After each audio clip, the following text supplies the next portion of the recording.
Hey, salut la troupe! Vous êtes sur la GoPro parce que nous allons installer la ZV10 sur le gimbal Scope Mini de chez Feiju.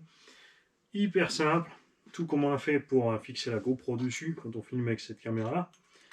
Tu mets la patte de fixation. Ça, c'est si tu as besoin pour un gros objectif pour avoir un maintien supplémentaire. Donc là, c'est pas le cas. Tu te mets grosso merdo au milieu, tu vas voir. Ça va vraiment super bien. Plus simple, tu peux pas. Tu as fixé la patte de fixation rapide ici qui donc est libre. Là. Tu mets l'appareil dans la rainure là. Tu serres. Tu le rapproches au maximum de l'axe ici. Tu verrouilles derrière avec le loquet qui est là. Hein? Tu déverrouilles ici l'axe. Et la première chose à faire, c'est d'équilibrer. Tu vois là, il tombe en avant. Donc ce qu'on va faire, c'est tout simplement le reculer jusqu'à ce qu'on soit en équilibre tout seul au centre. Tu n'oublies pas de déjà mettre tes câbles. Et là, maintenant, tu vois, petite erreur de ma part. Regarde, on a oublié de mettre l'appareil en route puisque l'objectif sort par défaut. Résultat, ça bascule un peu le poids. Si tu utilises un micro externe ou quoi que ce soit du genre, tu n'oublies pas de le fixer aussi d'abord. Voilà. Donc avec cette molette là, on a réglé la balance de ce sens. Jusque là, tout va bien, super facile. La suite, ça continue pareil. On va déverrouiller cette molette ici, qui va nous permettre de régler, regarde, tu vois, ceci. Et pour équilibrer ça, tu te mets tout droit vers le haut. Objectif vers le ciel. Regarde, tu le fais bouger un peu. Encore un petit peu, on va reculer encore un tout petit peu. C'est trop. Après, s'il y a un tout petit peu, c'est pas grave, hein. Ça compensera, c'est l'appareil qui compensera déjà. Ce qu'il faut, c'est l'aider un max. Voilà, on va verrouiller ceci. Si jamais tu verrouilles pas un de ces axes, tu vas tout de suite le remarquer, puisqu'en déplacement, ça va brinque-baller dans tous les sens. On va reverrouiller ici l'axe et on va déverrouiller celui-ci. Ok. On va déverrouiller aussi donc cette molette là. Et là, pareil, si tu le déplaces de derrière, je pense que tu verras mieux. Trop vers ici, il chute vers là. Si tu le mets trop vers là, il chute vers là. Donc tu te trouves ton point d'équilibre.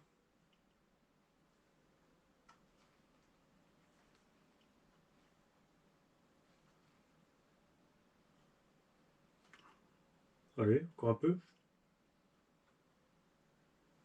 Trop. Trop.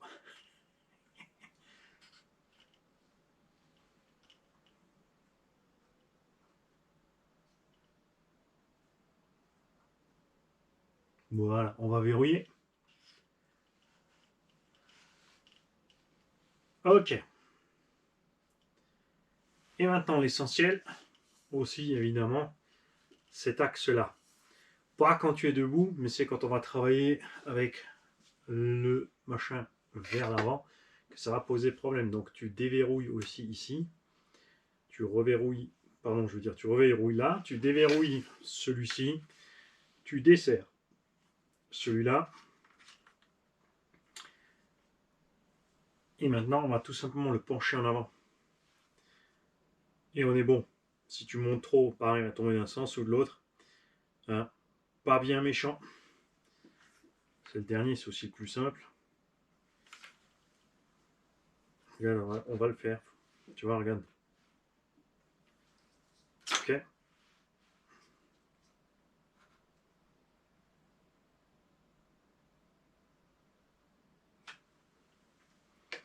Et on le verrouille.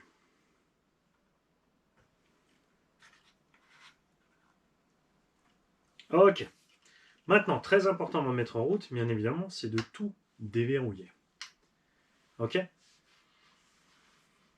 Ensuite, on va mettre en route là. Tu restes sur le bouton jusqu'à ce qu'il ait pris son équilibre.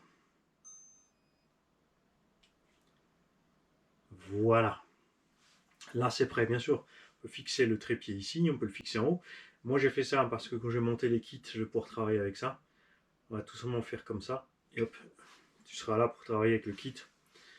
Pour revenir à la position initiale, donc je rappelle toujours 2 clics. Si tu te dis, mais pourquoi il me le rappelle? Parce que tu as raté l'unbox, tout simplement.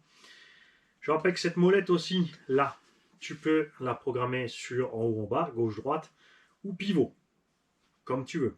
Tu peux changer la vitesse de tous ces éléments, la puissance des moteurs pour leur réaction. Si c'est pas assez fort, dès que ça va forcer un peu, il va lâcher. Si c'est trop fort, tu vas avoir plus vite des vibrations. Les vibrations viennent aussi d'un déséquilibre des éléments. Moi, ce que j'ai essayé, c'est dans les différentes positions de pouvoir justement utiliser l'écran déplié selon ce que je fais avec mon appareil, tu vois, et ça ne le dérange pas en fait. Hein. Donc là, par exemple, on est sur un suivi normal. Tu vois, c'est ce qu'on va faire à peu près quand on va rouler, quand on va être dehors. D'où l'intérêt pour moi d'avoir tout ceci. Parce que là, il faut se dire, t'imagines, je suis debout, je suis là. Là, il y a le sol où il y a le crawler, regarde. Je vais pouvoir suivre le machin. Et on va pouvoir les suspensions travailler bien tranquille, les pneus qui s'écrasent. Vas-y, donne-moi tout bébé et montre-moi ton pont. Ce genre de choses. On va pouvoir faire plein de trucs comme ça. Avec la fonction, par exemple, si je vais dans suivi. Tu vois là, j'ai déplié l'écran, ça lui plaît pas spécialement. Il faudrait refaire l'équilibre avec l'écran verrouillé. Hop, je vais le ranger. On va aller, pas dans le mode scénario, pardon, dans le verrouillage. Dans le verrouillage, par contre, ça, c'est quand tu vas marcher.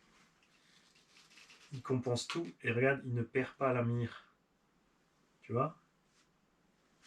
Quoi que je fasse moi, il fait le tour complet. Perd pas la mire. Ça, donc, c'est par exemple si on va suivre le véhicule de face, de derrière ou n'importe quoi. Justement, tu vois, on vient vers nous pour bien filmer les suspects et tout le tralala. Entre autres. Ça, c'est une des raisons pour lesquelles j'ai pris, pas spécialement juste de garder la mire, mais qui garde l'équilibre et qu'on peut aller filmer vers le bas, puisque je peux rouler d'une main. La plupart de mes véhicules, j'arrive à rouler d'une main. On ne dit pas les véhicules super rapides sur circuit, même le X-Max dans le pré ou n'importe quoi, je peux rouler d'une main. On peut même faire des sauts d'une main, même du back et du front flip. On a déjà fait plein de choses comme ça d'une main, même des vrilles d'une main. Et donc, moi, je peux filmer de l'autre. L'avantage d'avoir la perche, c'est justement d'être un peu plus près de l'action sans se mettre en danger. Vous avez vu, des fois, on est un peu près et shoot la tête. Quoique la tête, c'est pas grave, parce que guérit alors que le matos, il va être capote. Maintenant, je vais te montrer une autre fonction. Donc, je rappelle toujours que 2 petits blips, il revient d'office faire le truc. 1, 2, 3, il repasse sur ma pomme. Et maintenant, un point essentiel. Si tu veux piloter l'engin par le gimbal, il est impératif, bien sûr, de brancher pas seulement le câble, n'est-ce pas? Il faut aussi dire, selon l'appareil, parce que là, on a une sortie USB qui peut être programmée pour différentes choses, donc charge, partage des données, etc. Il faut la mettre en PC. Sur l'appareil Sony, il faut se mettre en PC, sinon tu ne peux pas piloter l'appareil. Alors tu pourras piloter quoi? Tu pourras piloter en mode photo certaines choses, en mode vidéo, l'allumage et l'extinction de la vidéo avec la touche bien sûr record qui est là. Tu peux programmer une autre touche aussi, à la base c'est prévu avec un clic là-dessus. Je préfère là, perso. Cette poignée, je te rappelle, elle sert à ça. Hein, tu es tranquille là. Tu vois. Ça suit, tu vois, qu'un certain... une fluidité de mouvement qu'on n'a pas quand on fait comme ça, ou n'importe quoi. Surtout, comme dit, je peux m'approcher à fond, je peux faire plein de trucs. Et l'essentiel maintenant, pour laquelle j'ai raccordé l'appareil photo sur le support, c'est que je vais pouvoir ici aller dans le mode scénario. Dans le mode scénario, je vais aller... Non, pas en selfie, sors de là. Qu'est-ce que tu me fais? Mode scénario, et je vais aller en enregistrement de piste. Ce qui veut dire que je vais pouvoir piloter plusieurs points. On va le faire ensemble, caméra là, là, là, le temps qu'elle reste là, le temps de trajet, le temps de film total, et ensuite, si je veux cycler ou pas. Tout ce genre de choses. Ce que je ne peux pas piloter, c'est le zoom. C'est pour ça que j'avais pris une télécommande annexe par Bluetooth, qui elle va me permettre par contre, tu vois, de zoomer et dézoomer. Simplement, tu vas te dire, ouais, c'est couillon, ça fait une annexe en plus. Tu peux piloter bien sûr ça encore autrement, avec par exemple le téléphone. Avec le téléphone, je peux faire plus facilement donc le mode ici de pilotage. Je voulais vous faire, j'ai oublié le téléphone en train de faire une mise à jour. Donc tu vas pas le faire, Mani. Touillon. Avec le téléphone, avec l'application Bluetooth, je peux aller directement dedans, donc je peux donner mes points et à quoi ça va me servir. C'est très simple. Vous avez vu au circuit des MVHS, quand tu suis un véhicule, tu le suis, il fait la partie virage, il repart, toi tu es tout le temps en mouvement. La caméra elle a un champ fixe, tu n'es pas obligé vraiment de cibler chaque fois le véhicule. On peut mettre cette caméra de côté, que ce soit sur le trépied bas pour être plus près de l'action, sur le trépied haut, au milieu, quelque part en sécurité, n'importe où. Et je vais pouvoir lui programmer un chemin. Je vais pouvoir lui programmer A sur B. Ensuite, elle va peut-être lever le nez pour aller au fond. Et ensuite, elle va basculer à gauche. Donc, à l'aide d'un confrère pilote et reporter 790 RS, par exemple, comme il est très régulier sur ses tours, il va faire son petit tour, une fois, deux fois, trois fois. Je vais voir un peu avec un chrono vite fait ce que ça donne. Je vais paramétrer la caméra, par exemple. Et ensuite, je peux lancer l'enregistrement et nous, on peut se suivre, bien sûr, dans le rythme de la caméra. C'est pour ça qu'il faut être régulier et rythmé pour nous permettre, nous, de rouler roue dans les roues, pas forcément bombarder, hein. On peut peut-être rouler qu'à 50, mais on aura une bonne sensation, on aura la caméra qui suivra le mouvement. On peut faire aussi, uniquement en filmant seul, je vais pouvoir faire des scènes, c'est-à-dire je vais pouvoir faire un bout de ligne droite, je vais pouvoir avec la caméra, elle balaye à gauche, à droite, je vais pouvoir faire plusieurs passages comme ça, pour avoir le travail des suspects, par exemple. Je peux faire une partie en virage, je peux faire une partie sur un saut, il y a tas de choses que je peux faire comme ça.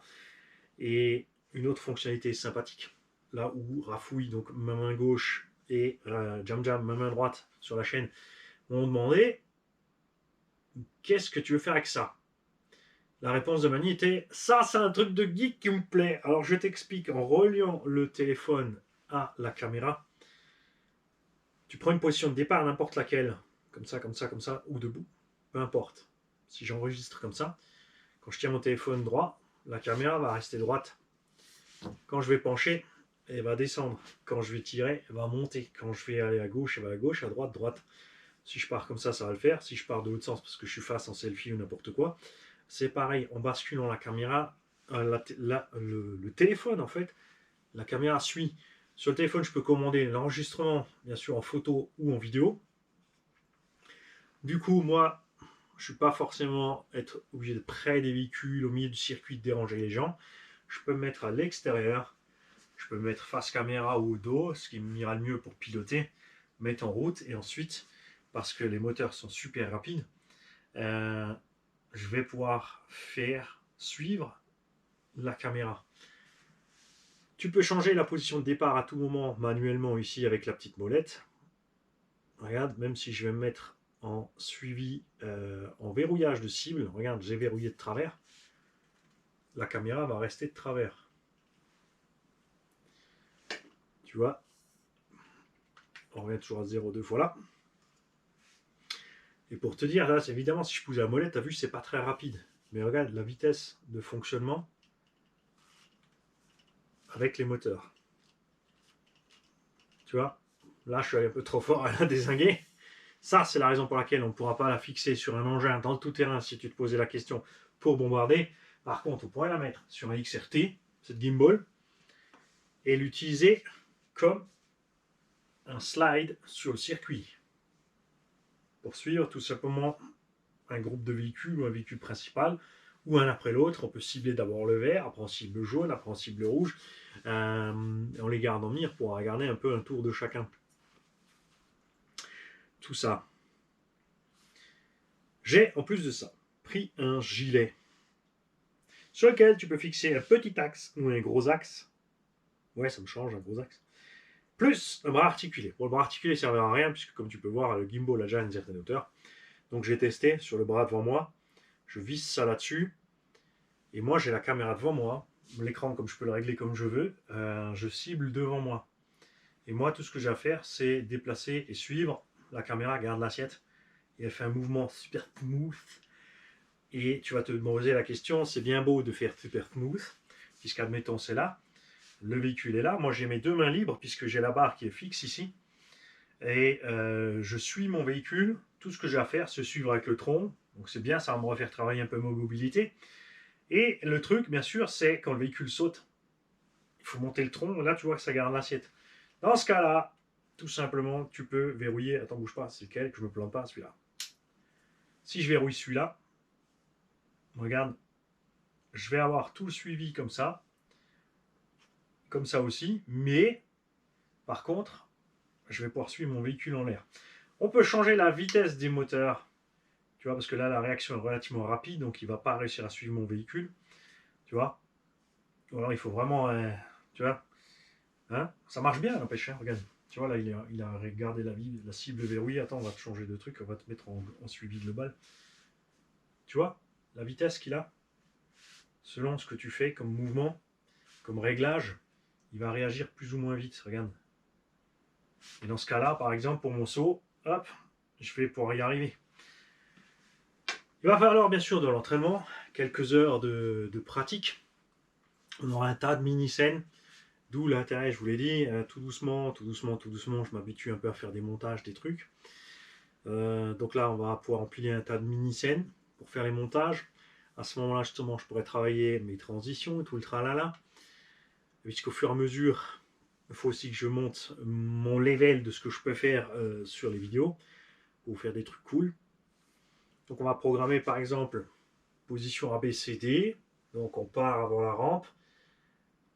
2-3 secondes de trajet. Bien sûr, on va faire plusieurs fois le trajet pour voir ce que ça donne. Si j'arrive à mi-vitesse, on va estimer à 3 secondes le temps de trajet. La caméra, elle, ensuite, on va régler point B un peu plus haut, point C un peu plus haut, point D un peu plus bas. Et elle fait la boucle et elle repart. Et moi, je vais tout simplement pouvoir laisser fonctionner la caméra dans ce sens-là, me mettre plus loin pour être à l'aise pour faire mon saut, laisser le véhicule, enfin la caméra relativement près du saut, et faire défiler mon véhicule, faire la boucle et revenir. Si j'ai bien calculé mon temps, de toute façon après j'ai la marge de manœuvre, si je le fais au début on va mi-vitesse, on peut faire un tas de trucs comme ça, tu vois, ça c'est sympa. Je peux aussi très bien laisser sauter les autres et justement suivre avec le smartphone.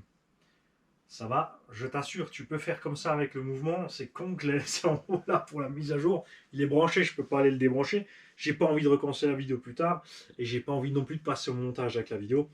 Mais je t'assure que ça fonctionne super méga bien. Quoi qu'on a que la GoPro, elle fait des boucles de 5 minutes. De toute façon, je suis obligé de passer au montage. Ce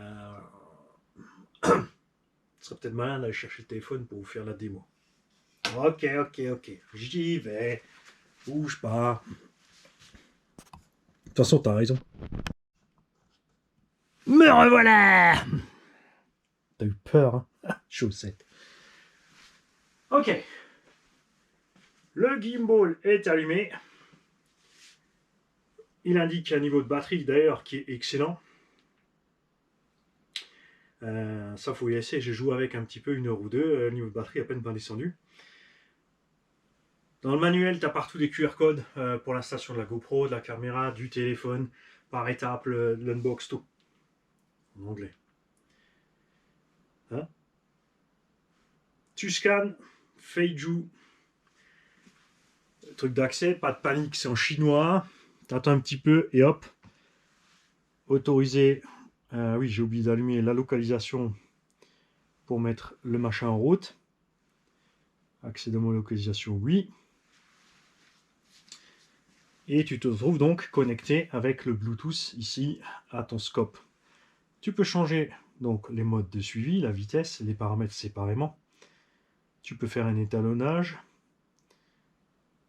Tu peux faire différents réglages.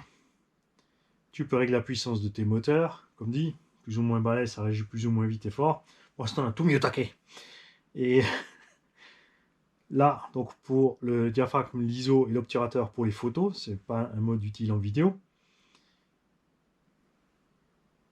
Là, c'est justement les modes de fonctionnement, donc en rotation automatique. Donc il va faire des tours. Je peux planter ça au milieu du circuit et il va tourner tranquillement. Bien sûr, on aurait pu mettre ça sur un servo à 360 degrés avec un potentiomètre sur la radio, mais zéro stab.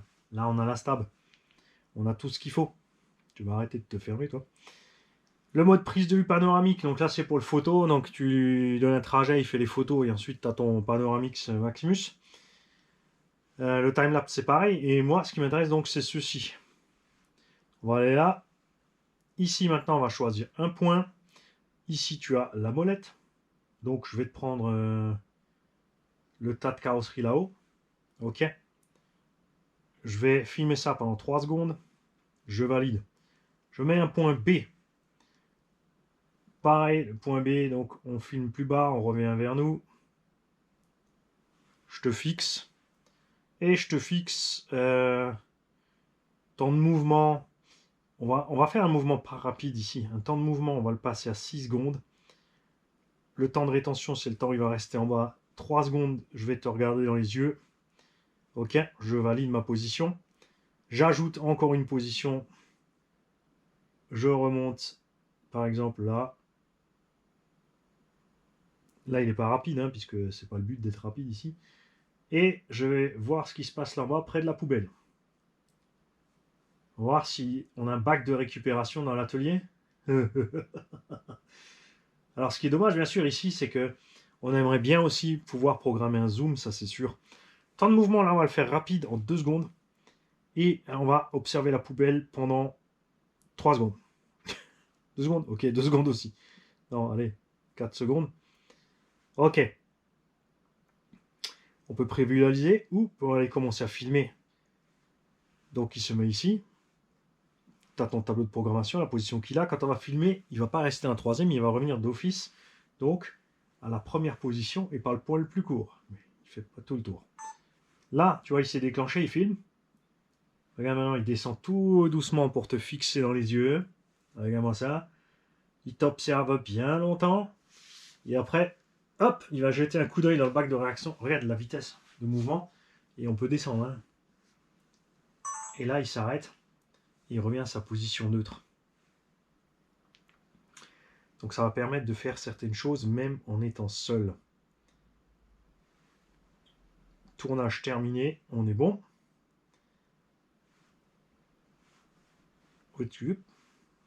Et maintenant, on va aller dans le petit mode super rigolo. C'est ici. Là, je choisis vidéo, donc je peux démarrer ma vidéo ou pas. Là, on a donc le verrouillage de cible, le coaxial et l'axial. Là, c'est là le verrouillage de cible. Là, il suit sur les 6 axes, là sur 4, là sur 2, là sur le truc. Ça, c'est le centrage. Ça, c'est le mode selfie. Pour revenir du mode selfie, ça sert à rien d'appuyer là, tu t'excites pas, tu appuies toujours sur le 0. Tu as vu la vitesse de réaction quand même de la machine. Là, il va se mettre en mode portrait. C'est quand tu prends la caméra de face pour filmer. Je ne sais pas pourquoi il se met que comme ça. Je pense qu'il ne le met pas de ce sens pour des raisons de sécurité parce qu'il ne connaît pas la longueur de l'appareil s'il va aller buter là. Donc il t'oblige à faire le mode portrait de ce sens. Toujours ici, on revient sur le mode 0. Non, là c'est l'inverse, c'est marrant. Hop. T'as vu ça comme il va bien vite? Donc ici, je peux le déplacer manuellement. Là, je fais mes rotations, regarde. On peut régler le joystick pour aller plus ou moins vite. Et ici, regarde bien maintenant, je vais me mettre avec le téléphone de face. Je vais appuyer ici. Tu vois, il faut juste que tu prennes le pli de qu'est-ce qui va faire quoi. Alors le mode à plat, j'ai quand même capté que c'est pas le petit, voilà. Tu vois. il est quand même bien rapide, parce qu'après, ce que tu vas faire, quand tu vas rouler, tu vas pas faire...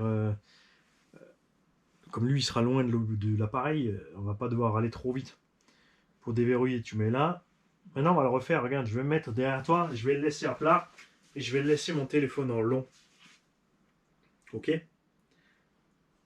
Et là, tu vois,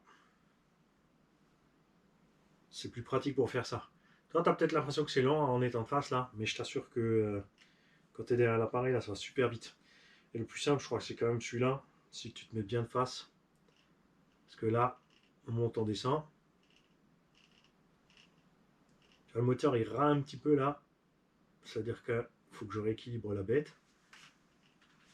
On va peut-être enlever ça pour voir.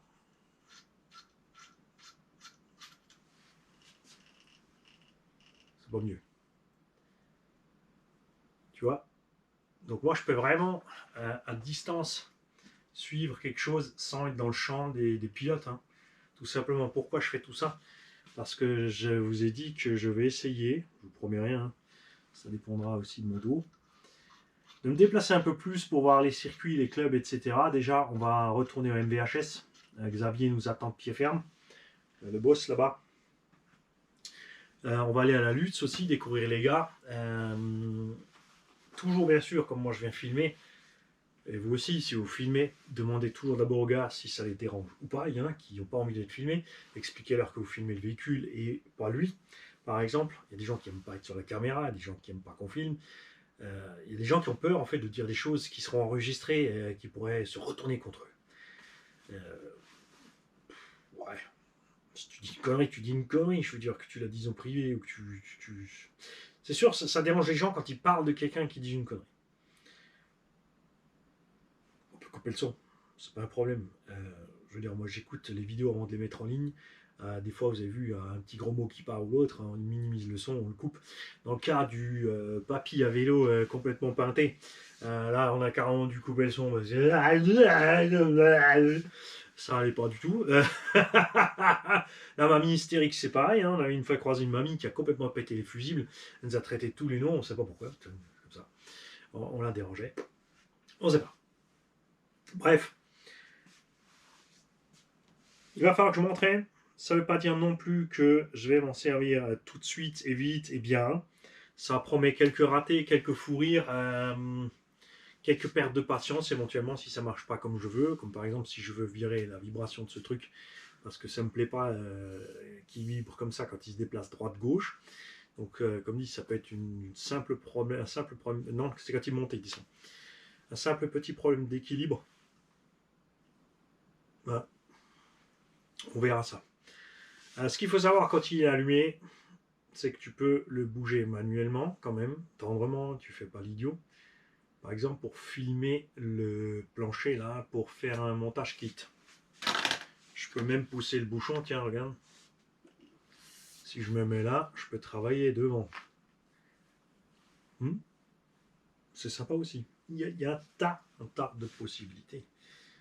Mais ce que je préfère le plus, c'est quand même de pouvoir aller filmer plus près de la bagnole et plus bas.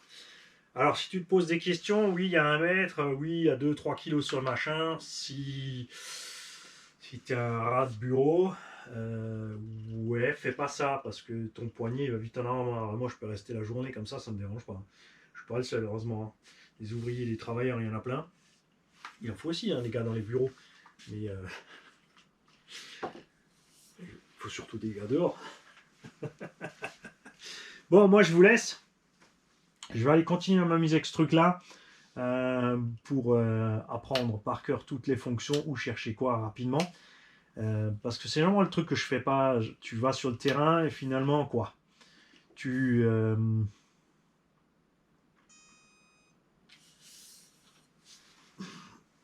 c'est comme en Ellie. Une fois que tu sais voler, tu vas commencer à voler. Alors que ce que tu dois faire, c'est entraîner encore et encore et encore tes stationnaires. Jusqu'à ce que tu maîtrises les stationnaires de tout point de vue. Là, c'est pareil. Il va falloir d'abord que je m'habitue au truc, que je joue, que je filme des trucs dans la maison. Pour pas perdre trop de temps dehors. Hein. faut aussi se rendre compte qu'on y allait sur le terrain avec 3, 4, 5 voitures, je vais y aller avec 2, plus tout le matériel pour filmer. Parce qu'on a la GoPro avec le mini trépied maintenant pour pouvoir filmer bas. Elle filme en 120. Je pourrais du coup aussi peut-être profiter pour filmer en 2,40 certaines scènes et filmer en même temps que l'autre, comme ça on aurait. Parce qu'en 2,40 t'as pas de son. Donc avoir le son enregistré par celle-là, avec bien sûr le micro et le truc bidule, ça va se mélanger, hein. Bien sûr encore avoir ça avec pour le zoom, le téléphone avec pour ça, ça pour ça. Oui aussi bien sûr la caméra sur le téléphone, je peux mettre l'image sur la caméra. Donc je peux être un peu plus loin de ma caméra sans être dos à la caméra et voir ce que fait ma caméra ici. Le problème bien sûr c'est que si je mets la caméra sur le Wi-Fi, parce qu'elle marche en Wi-Fi en Bluetooth, la commande de la caméra, lui il marche qu'en Bluetooth. En switcher entre deux fenêtres bien sûr, entre voir et déplacer ça va être chaud. Ça impliquerait déjà deux appareils. Alors soit un écran de terrain, une tablette, quelque chose qui puisse être en liaison Wi-Fi avec donc un Wi-Fi local. Hein. Lui il va se servir en fait. T'as pas besoin d'être sur le Wi-Fi de la maison et l'écran sur le Wi-Fi de la maison ça passe pas par là. D'accord? Il émet en Wi-Fi et la caméra chope direct en Wi-Fi. Émetteur, récepteur. Donc avoir l'image par là avec le Bluetooth télécommandé et le reste et ça promet un tas de choses. Faire ensuite tout seul, le gilet, la caméra dessus, la télécommande à une main et la télécommande pour la caméra, la perche, fumer d'une main, faire du suivi des trucs, comme dit justement aller au circuit de Lutz avec les gars qui font du crawler, aller à Lièpre bien évidemment dans la partie crawler sur le circuit, surtout outdoor aussi puisqu'ils se promènent aussi beaucoup en montagne autour, donc là-bas aussi c'est cool. Et aller sur les circuits, faire un peu de suivi. Il y a encore un truc peut-être qu'on va faire avec ProModel 67 si on trouve le temps, si on a tous les feux verts de tous les côtés. Parce que moi je m'impose jamais, ça faut le savoir. Si je m'impose, crois-moi, tu le sens. Parce que je le fais lourdement. Mais en temps normal, ça se passe bien, il n'y a pas besoin. Et, donc quelques petites idées en cours de route comme ça. Et surtout, vous ne m'oubliez pas, Eric de chez RC Mag, hein, qui se donne beaucoup de mal. Il fait plein de reportages, je sais que j'ai déjà dit, il y a plein qui me disent un peu ouais, mais il fait tout le temps du T2M et Hobbytech parce que RC Model 34, il fait du Hobbytech et il est à fond Hobbytech. Ça les éclate, ils s'amusent avec, ils sont contents. C'est normal qu'ils partagent ça. Moi, je fais mes trucs de mon côté avec d'autres produits aussi, tu vois. Et c'est pour ça que c'est important qu'on ait plein de chaînes. Ce que vous devez savoir, c'est qu'on s'entend majoritairement tous bien. Il y a 2-3. Mais sinon, ça va super. Donc, à un moment ou à un autre, j'aimerais cette année, ça n'était pas possible avec le Covid. Parce qu'on en avait parlé, on avait essayé de le faire, que de se voir, Eric et moi. Donc, allez voir la chaîne RC Mag, pensez au forum RC Mag et n'oubliez pas que c'est une association RC Mag. Il fait énormément de choses pour les jeunes avec l'aide justement de RC Modisme 34 et d'autres. Et il a un musée aussi de RC. Il faut de gros moyens pour héberger les serveurs, toutes les données, parce que c'est des mégabytes de données, des kilooctets, je ne sais pas comment on appelle ça. De trucs de stock, ça coûte tous les ans, donc tous les ans il faut qu'ils récupèrent assez d'argent pour faire tourner l'ensemble. Donc ne m'oubliez pas RC Mag. Et s'il y a une chaîne que j'étais certain qu'une fois que ça a décollé, parce que je ne savais pas tout de suite dès le départ qu'il avait fait cette chaîne. Ensuite bien sûr on l'a signalé à tout le monde, ça a grimpé très vite, il est là déjà à 12 ou 15 000 abos. Je pensais vraiment qu'il m'aurait déjà dépassé depuis longtemps parce qu'il est là depuis longtemps, il fait totalement d'autres choses. Il fait des choses pour les amoureux du français d'abord. Il faut bien écrire, pas de faute, tu fais gaffe. Moi, je fais des choses pour une autre partie des gens du modélisme. Et j'étais certain qu'il y aurait plus de gens par là-bas et qu'ils me dépasseraient très vite. parce que ça me ferait vraiment, évidemment, plus que plaisir de savoir que tout d'un coup, RC Mag aurait 50 ou 100 000 ou 200 000 abos, largement mérité. Moi, j'ai mon petit créneau à moi. On a des chaînes qui s'occupent du côté professionnel, des chaînes qui s'occupent du côté loisir. Il y a des spécialistes du crawler, des spécialistes de l'avion, de l'hélico, du bateau. Il y a des touches à tout. Il y en a qui font du FPV, il y en a qui sont super bons dans les montages vidéo. RC en PLS, 2DY, le Barack RC, tout le monde là qui se lance dans les montages vidéo. Vince aussi, RC Bash Brother. Moi, avec ça, je suis à la ramasse puisque mon truc c'est de DIY avec mes caisses. Maintenant, j'ai cumulé une tonne de caisses. Il n'y a plus trop de caisses qui sortent sur le marché que voilà, où tu te dis, waouh, celle-là me la faut. Bon, dernièrement, je suis tombé sur le Cross RC. Hein, les autres, c'est pour faire des essais. Tant mieux pour vous parce que du coup, justement, je me lance aussi d'en faire 2-3 essais que j'aurais pas fait sinon. Le Fronty, par exemple, vous pouvez tous remercier Jean-Mi du club de Sam 68. C'est sa faute. Des petits essais, on commence à faire des essais de comparo pneumatiques, différents engins de même taille, différentes façons d'utiliser ou de régler certaines choses, parce que je commence à me calmer, à me poser. Je dis ça parce qu'il fait moche et ça fait 4 semaines que j'ai pas roulé, peut-être 3, hors indoor. Le gros problème que je vais avoir, c'est que dès que je vais sortir, parce que j'aurai le temps de rouler, comme j'aurai pas beaucoup de temps, il est très probable que je ne me prenne pas le temps de m'occuper de ça, du montage, du truc, du bidule, et que je vais tous abonner dans le coin à mes gaz, mes sautes, et j'éclate terre, attention le caillou, trop tard.